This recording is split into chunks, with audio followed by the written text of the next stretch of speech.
सभी साथियों को बहुत बहुत नमस्कार। साथियों, अधिकतर परीक्षाओं में अभिलेखों से संबंधित प्रश्न आता है और उनसे संबंधित शासक और उनकी विशेषताओं के बारे में पूछा जाता है।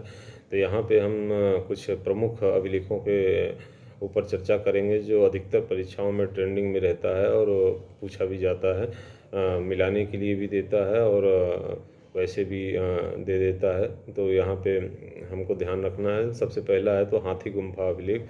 हाथी गुम्फा अभिलेख ये कलिंग राजा खारवेल से संबंधित है। दूसरा जूनागढ़, जिसे गिरनार अभिलेख भी कहा जाता है, ये रुद्रदामन जो शासक थे उनसे संबंधित है। इसमें सुदर्शन झील के बारे में हमें जानकारी मिलती है। इसमें मुख्य पॉइंट यही कि अधिकतर परीक्षाओं में पूछ लेता है सुदर्शन झील के बारे में किस अभिलेख से हमें जानकारी प्राप्त होती है, तो ये जूनागढ़ गिरनार अभिलेख है। प्रयाग स्तंभ अभिलेख जो है वो हमें समुद्रगुप्त और इनकी दिग्विजयों के बारे में जानकारी प्राप्त होती है। एहोल अभिलेख जो है वो पुलकेशिन द्वितीय से संबंधित है। भीतरी एवं जूनागढ़ अभिलेख जो है वो स्कंदगुप्त से संबंधित है। हुड़ों पर ये विजय का विवरण इसमें दर्ज है। देवपाड़ा अभिलेख कई बार परीक्षाओं में पूछा गया। देवपाड़ा अभिलेख जो है वो बंगाल शासक विजयसेन से संबंधित है।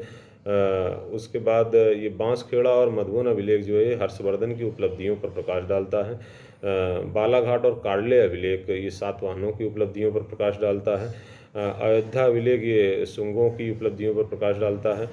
भरहुत अभिलेख जो है वो शुंग नरेण शब्द खुदे होने के कारण ये शुंगों द्वारा निर्मित है। देवपाड़ा अभिलेख जो है वो बंगाल शासक विजयसेन से संबंधित है। एरण अभिलेख कई परीक्षाओं में पूछा गया। तो एरण अभिलेख जो है वो भानुगुप्त सती प्रथा का पहला लिखित साक्ष्य हमें एरण अभिलेख से प्राप्त होता है। साथियों, ये अभिलेखों से संबंधित है। अगर आप एक बार भी इस वीडियो को सुनेंगे तो अभिलेखों से संबंधित आपका डाउट क्लियर हो जाएगा। साथियों, उम्मीद है कि आपको इससे परीक्षा में मदद मिलेगी। आप सभी का बहुत बहुत साधुवाद।